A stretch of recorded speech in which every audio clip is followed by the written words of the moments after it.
Good morning and welcome back to Atlanta and Company. I'm Christine Pilara. Atlantans have been seeing lots of yellow lately due to the pollen, of course. It's causing dry eyes for most of us, which can lead to several other risk factors that we need to be on the lookout for.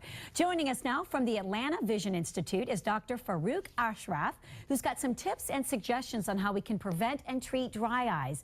And he's brought along one of his patients, Shanika Bates. Good morning, doctor. Good morning, Shanika. Good morning. Good morning. Let's talk about this. I mean, it has been so bad lately, the pollen. Maybe not today, but it's been bad for the last few weeks, it seems. Shanika, when did you first realize that you had a problem with dry eyes and it was actually a real issue, not something that was just kind of temporary? When I realized it was that I'm a flight attendant, so I'm constantly in the air. I'm doing 10, 12 to 15-hour flights at a time. And as I'm in flight, it's like my eyes are just getting dry, itchy, I'm scratching them. It's feeling like, you know, little rocks and stuff inside of them. So I was like, you know, what problem am I having? So I was wearing contacts. I, you know, couldn't keep wearing the contacts. So I was like, I had to do something about it. And so that's when I started doing my research. Couldn't then come to find out that basically I was having like dry eyes. When I got in contact with Dr. Ashraf, and he was, you know, I got diagnosed as having dry eyes and things of that nature. And talk to me about how he's helped you. How have you been feeling lately now? I've been feeling great. I don't have to use artificial tears anymore to keep the eyes moisturized. And also, I did another wonderful great thing is I had LASIK surgery. So, and now that when I do fly, it's like, you know, I don't have to constantly use drops. My eyes are not as dry as they normally would be, and it's just worked out perfect. And Dr. Ashraf, tell me about who typically does develop dry eye. Obviously, her job makes that a high probability for her, but who else does? Shanika is a classic patient that we see with dry eyes. Her case was she wore contact lenses.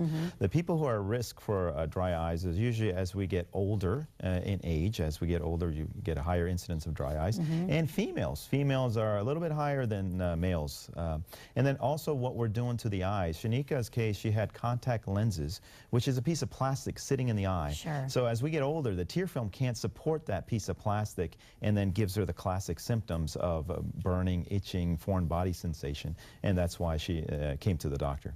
And Shanika, when you were traveling, was it mostly when you were up in the plane that you realized this was a problem, or was it also when you were just living your daily life?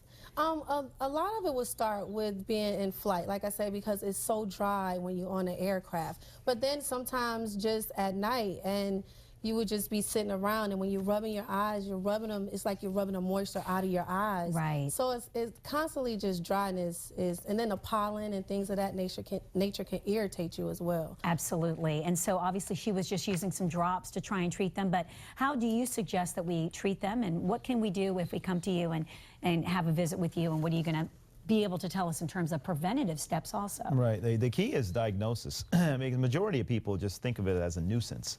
But when you see the physician, we really have to diagnose that you do have dry eyes. And dry eyes is really a multifactorial thing. There's two conditions. One, you can produce not enough tears. And the most common condition we see is the quality of tears aren't great. And depending on which route you go, the treatment can be completely different. Okay, so give me the gamut of obviously surgery, worst case scenario. That's worst case scenario. I mean, just to make it simple, the first easiest step is using artificial tears. And you just have to put them in the eyes, which can be a nuisance, but that's the easiest, most cost-effective solution. She'll feel better, so right. That helps. Now with females, they don't like that because of the makeup issue, yeah, and true. it is an issue. Beyond that, we have other things we can do. We can, in the office, do some procedures, and there's some prescription medications that may help. Okay, good. But what if somebody has really bad allergies and they're just thinking, well, this is just allergy related?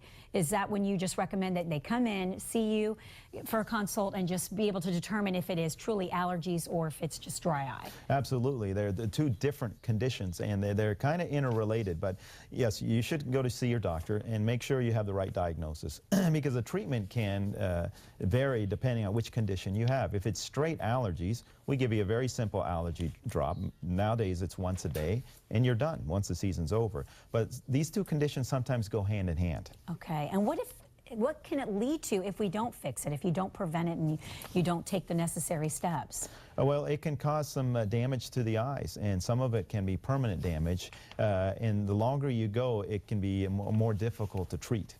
And Shanika, how are you feeling? You just have like a new lease on life now that this is just one less thing you have to worry about? Yes, I had LASIK surgery, and it is the ultimate best. It changed my life totally. So I recommend, if you do have red eyes, dry eyes, itchy eyes, and it's not really pertaining to allergies of that nature, and if you could go to your doctor, as I went to mine, and and they offer LASIK surgery, I say go for it. Good deal. It's awesome. You're seeing better. Oh my God. Like she says, she reads her license plates in front of her now. Yeah. Yes. She's like, I can see the numbers. I just be in the car now. I'm just reading license plates daily and like, okay, I can see this. And it is amazing. It's definitely a change of life. Fantastic. Yes. And I understand you have a good offer for our Atlanta and Company viewers. Tell us about that.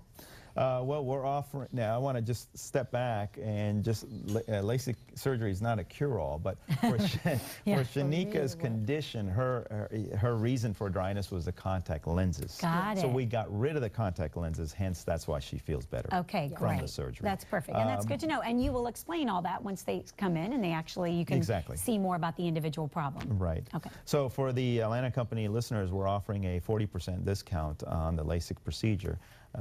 So this may be helpful as it was for Shanika. Fantastic. And that's called Intralace? Intralace is one of the procedures we do, yes. Okay, wonderful. Well, I'm so glad that you've been helped with it, and thank you so much for making us aware that we don't have to suffer with this. So thank you, Doctor. Thanks, Shanika. Take care. Welcome. Thank you. And if you would like some more information about the Atlanta Vision Institute, give them a call at 678-542-2222 or log on to their website. It's atlanta2020.com.